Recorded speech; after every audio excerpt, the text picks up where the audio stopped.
لأن الجهر بالتكبير بدعة. بل مسله درشي صاحب هدايه وای جهر په تکبیر سره دا چیز دا بدعت دی. امام صاحب په نسبت باندې جهر بالتکبیر دا بدعت دی. په زور الله اکبر، په زور ذکر، په زور باندې الله الله ویل، په زور باندې الله هو الله هو ویل، ویني د خلک د ذکرونو کې په زور دا چی شلو دا منع شلو. ځکه قرآن کې راځي واذكر ربك في نفسك تضرعا وخيفة ودون الجهر من القول. الله وی تاسو ما یادوي په خپل ځل کې تضرعا وخيفة، په عاجزي باندې او په پټه باندې، دون الجهر نه په زوره. داسې کې راځي یو قوم چې کوم دی هغه په زور ذکر کوي، په زور نارې ویلې او دعا یې کوله، نو نبی علیہ السلام چې دی ویل چې دا په زور دعا کې فقال انکم لن تدعوا اصم ولا غائبا، چې تاسو دا په زور دعا ولې کوي، تاسو کانه ته لګیاست که غایب ته لګیاست، الله خو حاضر هم دی اور هم. نو سړی کونی په زور چې ورته وي او نارې ورته یا غایب نو هغه نارې وي، نو الله خو حاضر دی ناظر دی، هغه ته څه لپاره په زور نارې. نو ځکه چې هغه چا ته وي چې خو نه موجود، دلته الله موجود دی، موږ سره موږ دا الله زموږ خبرې اوري. په زور دعا کول دا شي دا منع دی. ذکرونه زی سرونه چون غرزي دا هغه ذکرونه مراد چې اصل ځان د ثواب لپاره اور جگ جگ ورزي نالیم سره ورزي دا منع دی.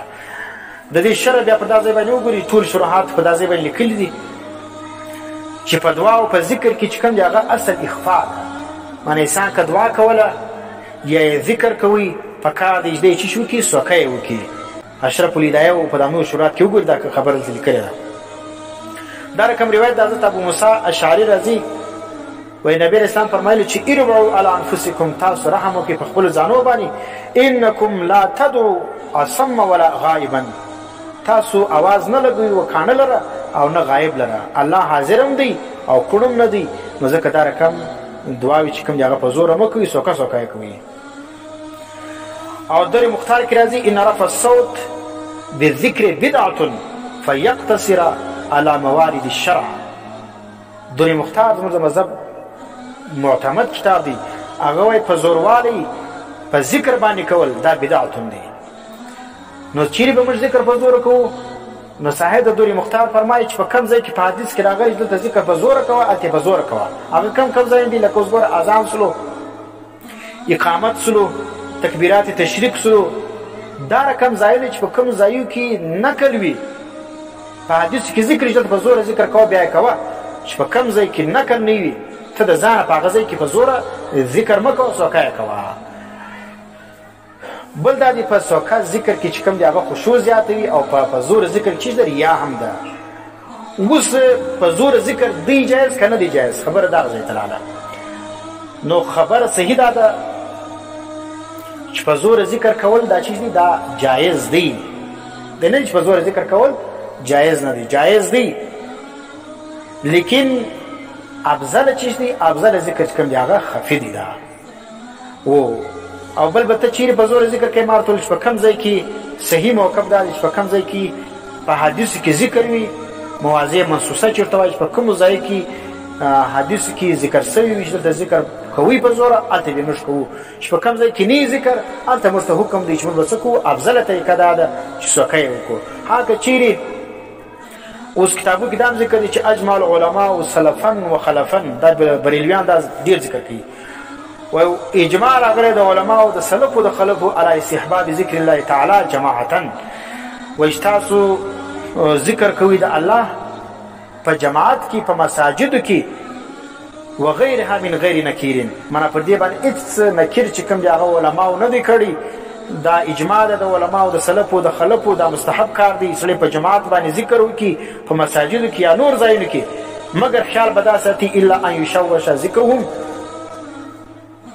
على نائب او مسلم، مگر کچيري د ذکر د په زور چې ذکر کې دغه په وجه باندې یو خوب والا چې کوي دغه خوب متاثر کیږي، یا یو ځل منځ کې دغه منځ خرابېږي، یا یو قاری قرآن وایي دغه قرآن کې خلل راځي، نو په داسې صورتو کې بیا په زور ذکر نه دی جایز.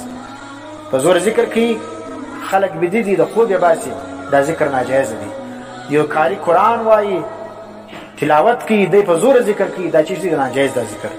دا رقم یو سړی چې کوم دی هغه لمونځ کوي په لمانځه کې خطا کېږي او دی په زور لګیا نارې جوړ کړي دي دا ذکر چې ده دا بیا ګناه ده. نو اوس چې دلته یو طرف ته اجماع راغله بل طرف ته کتابونه لیکي چې دا بدعت دی. نو قول فیصل په دې کې دا دی صحیح خبره دا ده چې ذکر بالجهر او ذکر بالسر یا ذکر خفي دواړه جایز دي. خو په ذکر بالجهر دا معنی نه چې په زور چغې وي چې دونه قدر چې خپل اوري ویني یا شاوخوا نږدې کسان دونه قدر ذکر چې کوم دا جایز دی. اوس دا لرالو چې افضل کم یو دی ثواب کم یو لري. ثواب چې کم دی هغه ذکر لري چې هغه سوکه وي، هغه دعا ثواب لري چې هغه سوکه وي. په زور دعا کول هم جایز ده، سوکه هم جایز ده. په زور کې خطره ده چې دا چیز بدعت ته ولاړ نشي او ناجایز ته ولاړ نشي، څوک بدی هغه په دغه نشي. او دغه چې کوم د سوکت واکې دا یو شی نظم ریا راځي او نه خلک د خوب وځي او نه منځګزار ته نقصان رسیږي. او اتفاق د ټولو علماو په دې باندې چې ذکر خفي او دعای خفي چې کوم ده دا افضل ده تر ذکر جهري. نو په کار دی چې موږ ذکر خفي چې کوم دی هغه موږ راونیسو او هر ځای چې کوم دی هغه ذکر خفي کوو. په کوم ځای کې چیرې ثابته ولا په حدیث کې ذکر ولا چې دغه ذکر په زور کوي یا قرآن کې ذکر کوي دا ذکر په زور کوي بیا موږ هغه ذکر منو. چې په کوم ځای کې په حدیثو کې نه ذکر په هغه ځای کې چې کوم دی هغه موږ څه کوو خپل یې سوکه کوو.